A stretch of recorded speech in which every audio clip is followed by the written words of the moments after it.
Voilà, c'est toi la maîtresse de cérémonie. Eh bien, j'aimerais bien appeler nos remettants. Comme ça, nous laissons un peu de suspense pour ceux qui reçoivent une médaille. Si les remettants veulent bien se lever et venir avec nous. Arlette Colchen-Personne, qui va être remettante, membre de l'Académie. Sabine Sarnaki, membre de l'Académie nationale de chirurgie. On va se mettre où tu veux, Carole, derrière le bureau. C'est égal. Je vais laisser peut-être une main innocente à Sandrine pour tirer la première médaille. Comme ça, il n'y a pas de jaloux dans l'ordre de remise de ces médailles et de la citation.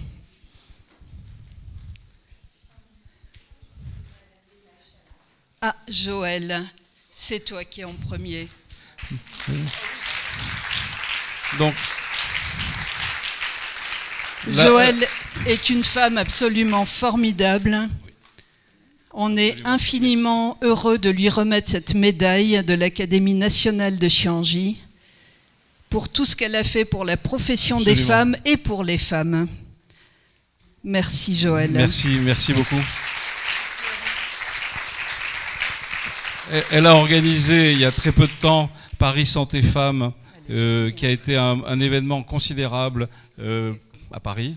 Donc voilà, c'est une grande animatrice de la discipline et elle prend aussi des positions, je vais dire un mot, si tu me permets, sur le communiqué de presse qui vient d'être publié par le Collège national de gynécologie obstétrique sur des problèmes que nous connaissons malheureusement de plus en plus souvent, d'être accusés d'un certain nombre d'actes complètement inadmissibles, comme de violer nos patientes lorsqu'on les examine. Et un certain nombre de collègues n'ont pas pu être là aujourd'hui pour des raisons liées à cette actualité.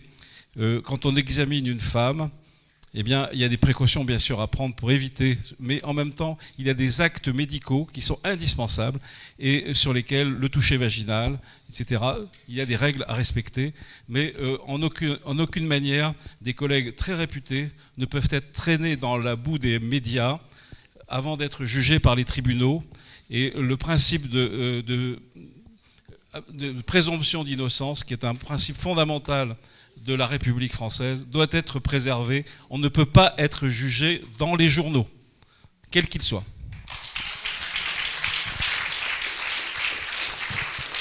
La secrétaire d'État, je vais dire son nom, qui devait être présente, la secrétaire d'État à la francophonie, députée européenne, gynécologue, est accusée de viol, alors qu'elle est gynécologue.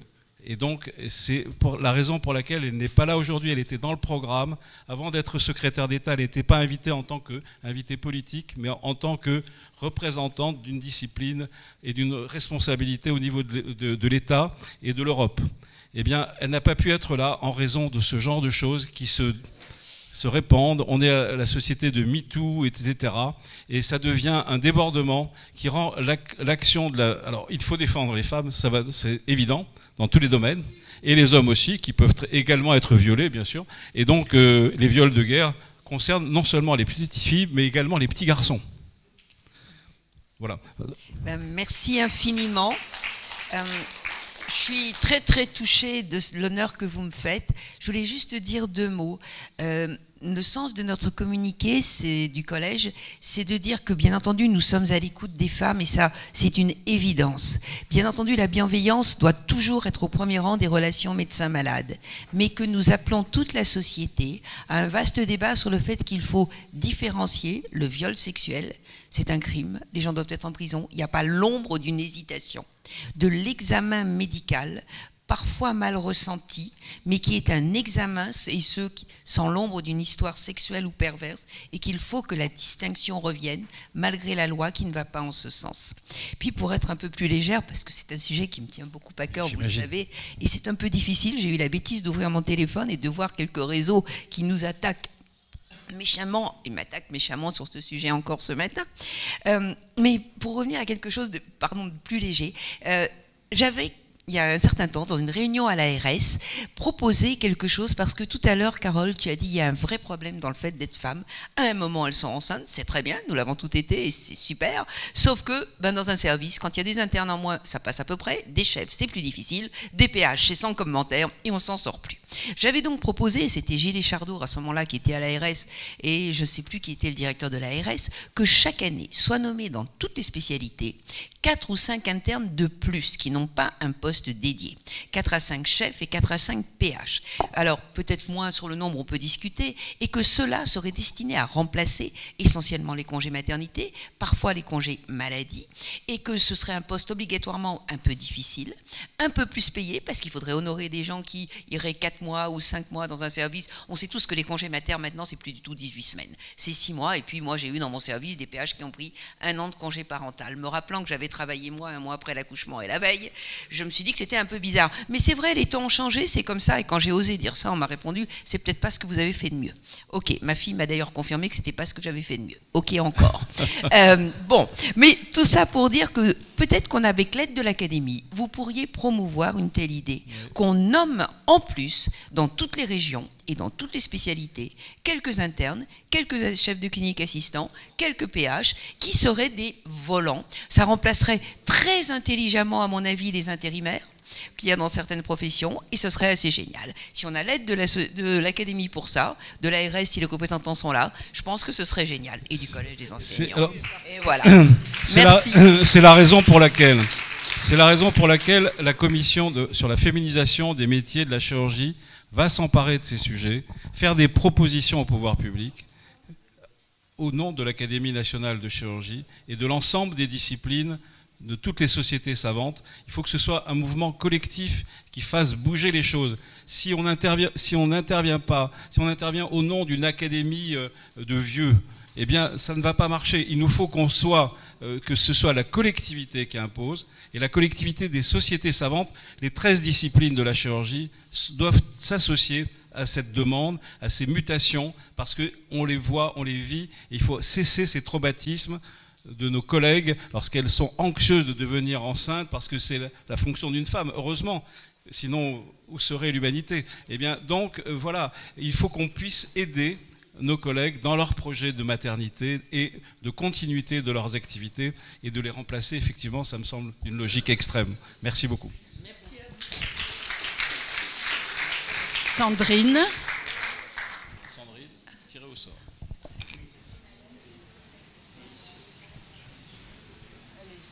Vas-y. Madame Sarnaki. Ah oui, oui. Donc, voilà, la prochaine médaille est attribuée à... Alors à Madame Fekete, et moi j'ai préparé un petit discours, alors je ne sais pas si je peux. Ah ben, c'est même un plaisir. On fait une ovation à Claire Fekete. Bravo. Merci.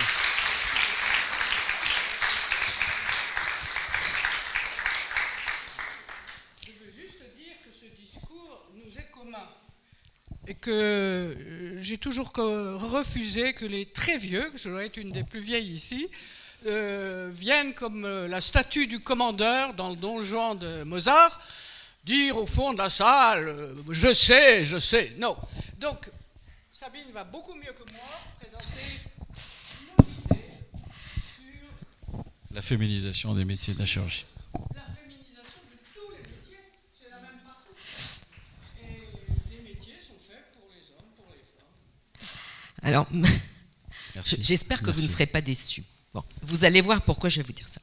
Monsieur le Président de l'Académie de chirurgie, chers collègues, mesdames et messieurs, il y a quelques semaines, j'ai reçu un message du professeur Fekete qui venait de recevoir l'invitation de notre président et s'étonnait à la fois de la nature de l'événement, mais aussi de me voir figurer parmi la liste commission femmes en chirurgie récemment créée par notre prestigieuse académie.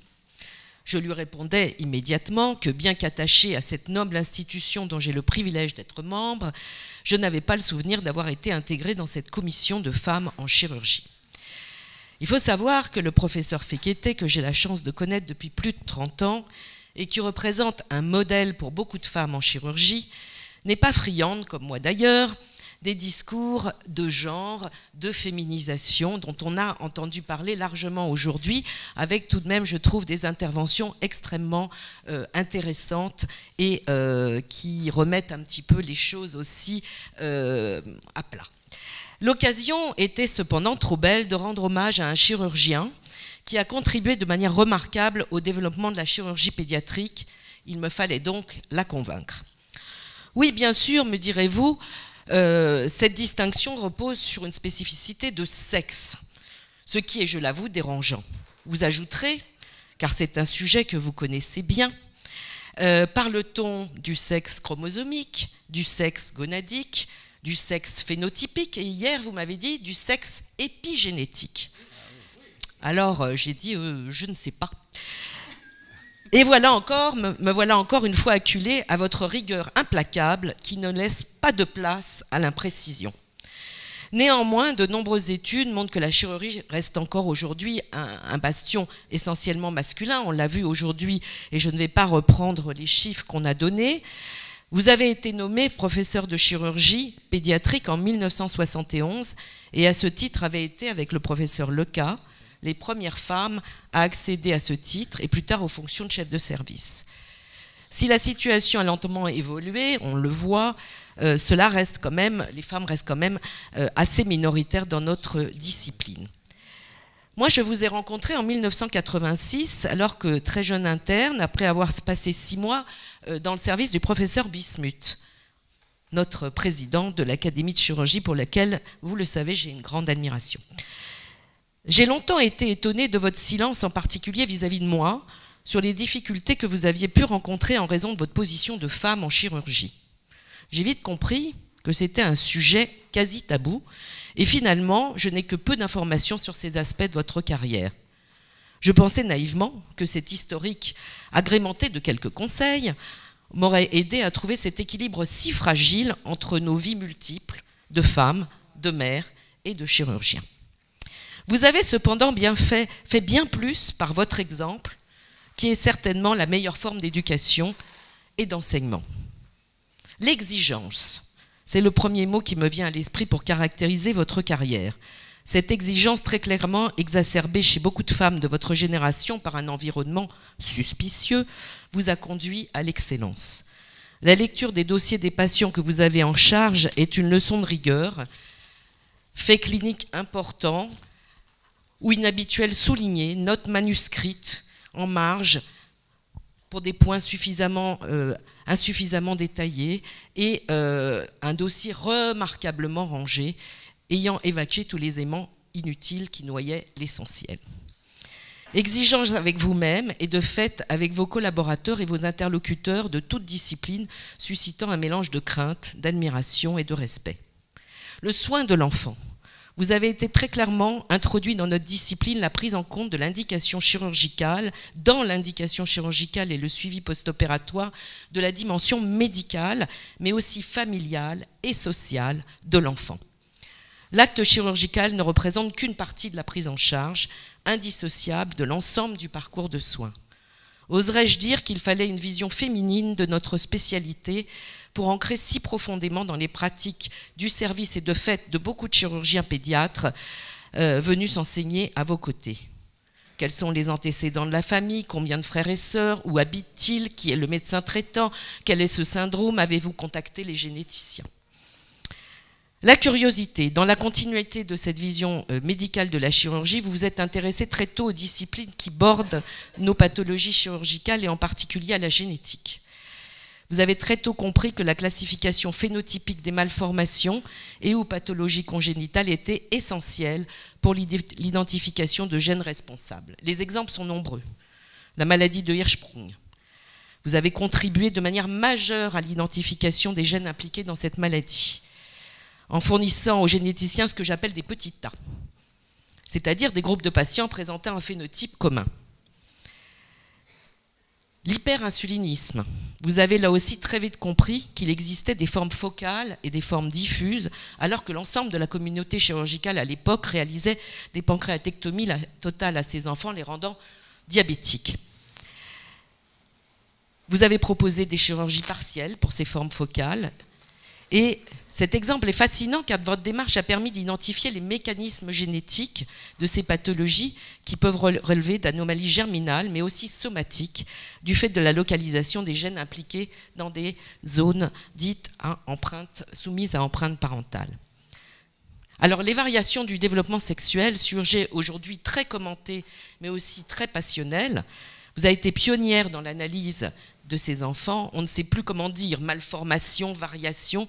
Là encore, vous avez fait un travail minutieux de classement phénotypique qui a permis de mieux comprendre les mécanismes de détermination de la gonade. Je ne m'aventurerai pas sur ce sujet car je dois vous avouer que malgré des explications quasi annuelles, j'ai toujours beaucoup de mal à m'y retrouver. On notera au passage votre facilité à emporter avec vous nombre de scientifiques, généticiens, pathologistes et autres médecins spécialistes que vous avez convaincus de s'intéresser à ces pathologies de chirurgie pédiatrique peu explorées jusqu'alors. Vous avez eu des visions claires sur les champs médicaux et scientifiques qu'il fallait investiguer et on vous a suivi. Le dernier exemple est bien sûr celui de la médecine fœtale. Alors que l'échographie prénatale balbutiait, vous avez compris très vite qu'il y avait là un outil fabuleux pour mieux comprendre nos malformations congénitales, mieux informer les familles, mieux monitorer la grossesse et le développement embryonnaire et surtout mieux prendre en charge ces enfants à la naissance. Avec votre complice Yves Dumez, vous avez mis en place des réunions de concertation pluridisciplinaire qui ont fait école dans ce domaine. Et votre rigueur dans le suivi de ces enfants a permis de définir des critères pronostiques permettant aussi de connaître les limites de nos capacités de soins. J'ajouterais que si la RCP, c'est-à-dire la réunion de concertation pluridisciplinaire, est aujourd'hui un standard, vous l'avez développé largement tout au long de votre carrière, non seulement sur les thématiques que nous venons d'évoquer, mais dans bien d'autres, les maladies inflammatoires du tube digestif, les uropathies malformatives et le cancer. Sur ce dernier point, je ne vous remercierai jamais assez de m'avoir poussé à m'investir dans ce domaine. La bienveillance, j'ai bientôt fini. S'il faut l'avouer, vous avez une réputation de femme dure et parfois blessante. Il suffit de vous côtoyer pour comprendre qu'il s'agit d'une posture nécessaire pour assumer les rôles que vous vous êtes donnés au cours de cette magnifique carrière. Vous avez eu à cœur de prendre soin de vos infirmières, de vos secrétaires, de vos collaborateurs et collaboratrices dès lors que ceux-ci étaient en difficulté et j'ai pu l'observer à de nombreuses reprises. Sachant que j'allais vous voir aujourd'hui, de nombreuses personnes m'ont demandé de vous transmettre leurs bons souvenirs et ne se sont pas privés de rappeler tel ou tel épisode où vous leur êtes venu en aide. Alors, Madame Fekete, c'est un grand honneur qui m'est fait aujourd'hui de vous remettre cette médaille pour tout ce que vous avez accompli et pour tout ce que vous avez transmis. Vous l'avez fait avec l'élégance qui vous caractérise et qui a fasciné, ne vous en déplaise, plusieurs générations de chirurgiens. Encore 1000 fois merci.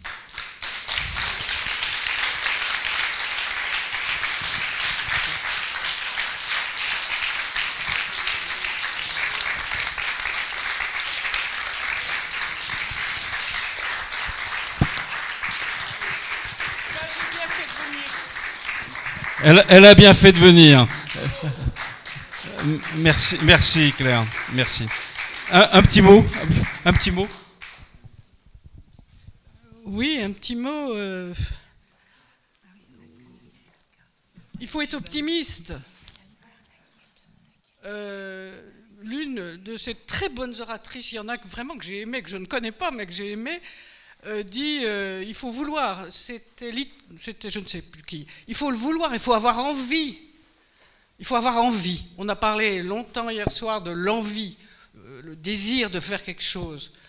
Si on l'a, il faut être optimiste. Ils ne sont pas méchants.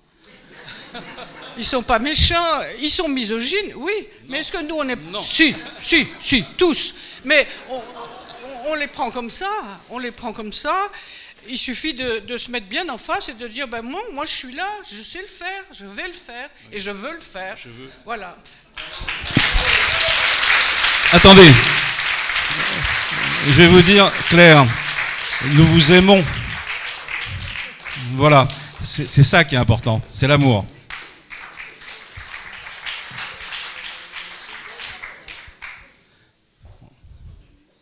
La suite. Alors, la prochaine médaille que j'ai l'honneur de remettre, c'est au professeur Ruben Orda, qui est en face de moi. C'est un professeur formidable, c'est un homme. Donc vous voyez, on récompense aussi des hommes, qui vient d'Israël, qui a passé sa vie à défendre les femmes, pas seulement les femmes chirurgiens ou les femmes médecins, mais qui a défendu les femmes lorsqu'elles étaient malades.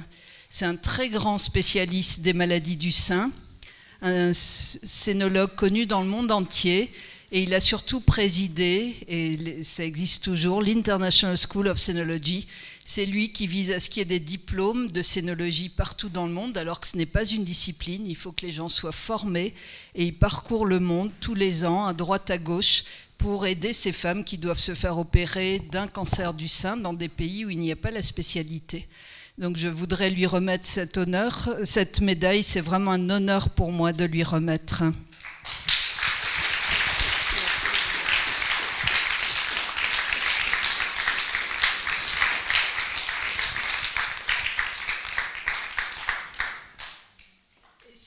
Si vous permettez, j'aimerais bien appeler son épouse et son petit-fils pour venir sur la photo. Vous pouvez venir. Can you come here?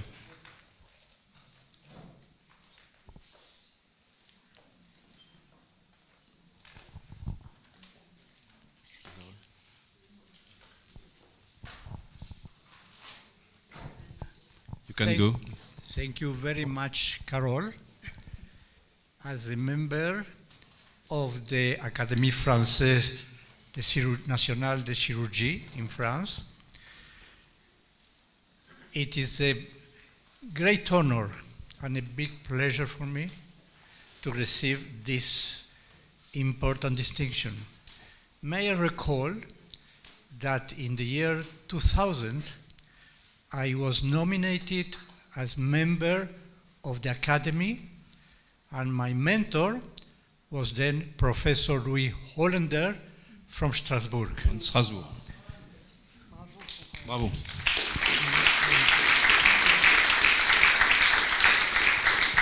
Let me say my hearty thanks to all of you. Thank you so Thank you so much.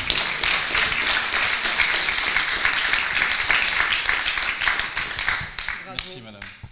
Et bravo petit-fils. Ah, qui filme. Bravo. Ben voilà. Le grand-père. Merci Ruben. Merci. You are special, completely invited to our academy. You can come this next November with a very huge program, very important. Thank you very much. Thank you so much. Pleasure.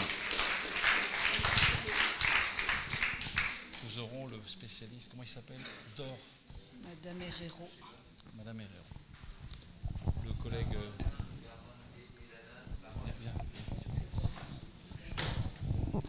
Juste un petit mot. Jean-Pierre Rosenbaum, qui est membre de notre académie et notre secrétaire annuel, va dire un petit mot de la participation d'un collègue éminent d'Israël à cette réunion à laquelle je vous invite au mois de novembre sur la chirurgie des catastrophes.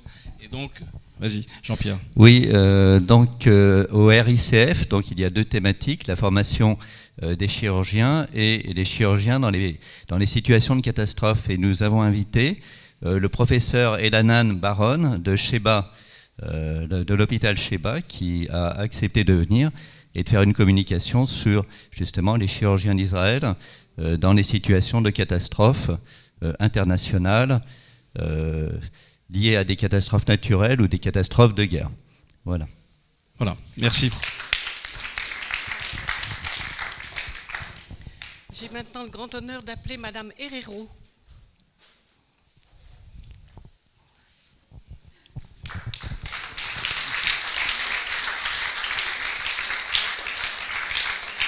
Et voilà, la médaille est de l'Académie de chirurgie, qui est très honorée de vous offrir ce petit cadeau.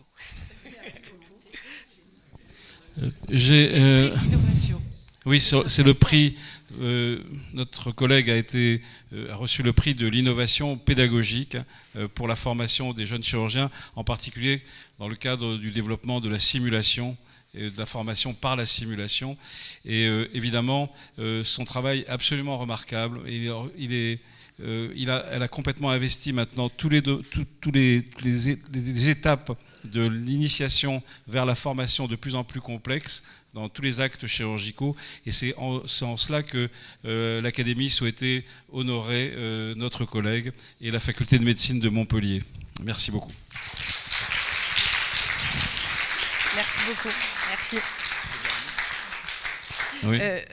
Oui, bah écoutez, je suis très heureuse. Merci beaucoup de m'avoir accordé ce prix qui était le prix de l'innovation pédagogique donc en 2021. Donc pour la création d'une unité d'enseignement qui s'appelle Prépa-Bloc, justement pour promouvoir les métiers de la chirurgie dans le milieu médical, parce que la formation, on en a parlé un petit peu, mais elle est essentielle. Elle est essentielle justement pour transformer les cultures, transformer la société. L'enseignement, la transmission du savoir, c'est fondamental.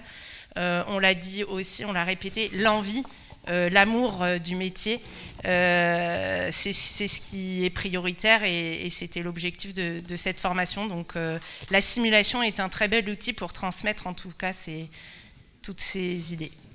Alors l'Académie organise le 28 octobre à la faculté de médecine d'Amiens, que je vous encourage de visiter. D'une part, c'est une ville formidable, et parce qu'à Amiens, il y a un centre qui s'appelle Simu Santé, qui est un véritable hôpital dédié à la simulation à l'intérieur du CHU où vous soignez des patients.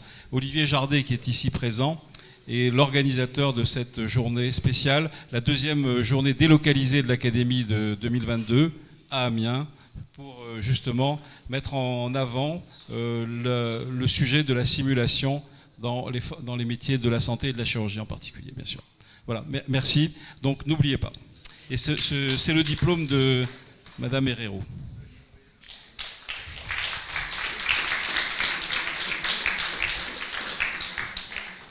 J'ai cette très belle médaille gravée dans la main. Elle est vraiment jolie, je viens de la découvrir.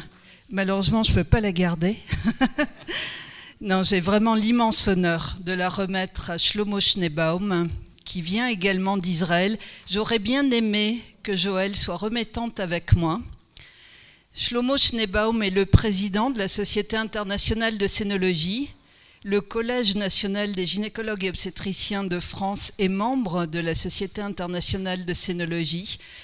Vous vous battez tous les jours pour aider des femmes qui sont atteintes d'une pathologie du sein.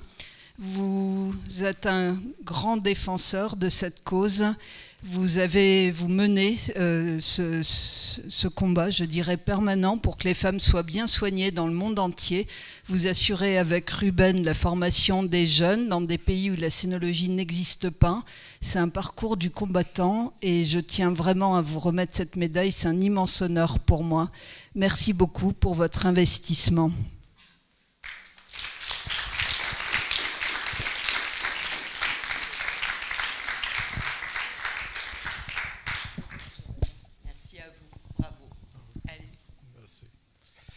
Merci beaucoup. Je comprends, mais je parle en anglais. So thank you very much. It's a great honor for me. And I think I'm full of admiration, not only to Carol, but also to the other women that received the medal. Because I think the situation has changed. Those young people who are sitting there, they are not going to confront all the problems and all the effort that the people that received the medal had to go through. Today, it's very normal that you see a woman surgeon.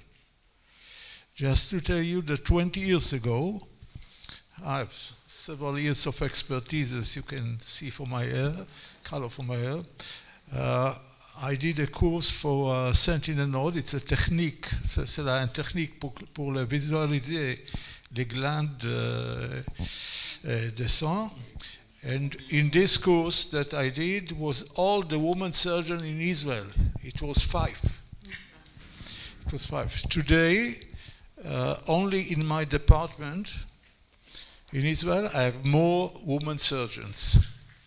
Today, the one that replaced me is a woman. The one who is now in charge of the sonology in my hospital is a student of mine. She was one of my residents.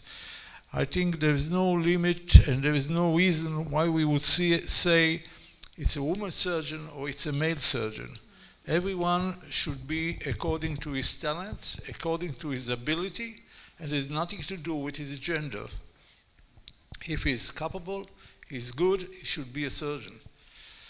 And I think that's the lesson that you have to take home, that we have to thank the pioneers, we have to thank the people that have gone to many efforts. I heard about you, what you did. I mean, your colleague told about your way and how long it was. And I know that that's the way.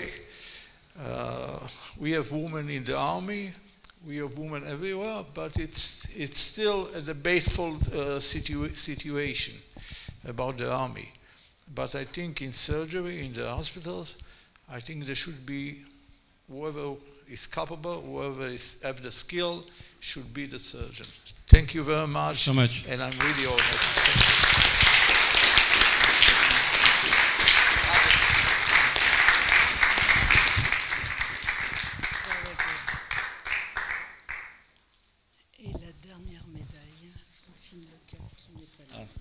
Alors, on voulait honorer une collègue chirurgien pédiatre, cardio-chirurgien des enfants, Francine Leca, le professeur Francine Leca, qui malheureusement ne peut pas être avec nous pour des raisons médicales. Elle a été opérée avant-hier, elle voulait venir, elle était très enchantée de venir recevoir cette médaille. Elle fait partie des chirurgiens modèles extraordinaires pour tous, les hommes et les femmes, et les jeunes et les moins jeunes, parce que c'est une femme extraordinaire qui s'est complètement dévouée au traitement des maladies cardiaques congénitales d'enfants venant de pays pauvres, du quart-monde, du tiers-monde, d'Asie, etc., pour les faire opérer dans les meilleures conditions, un peu comme à la chaîne de l'espoir. Elle a créé un véritable mouvement pour la chirurgie pédiatrique cardiologique, et c'est une des raisons pour lesquelles on voulait vraiment l'honorer. On lui transmettra cette médaille. C'est Francine Leca, qui est une femme extraordinaire et que nous voulions honorer aujourd'hui. Bravo à elle.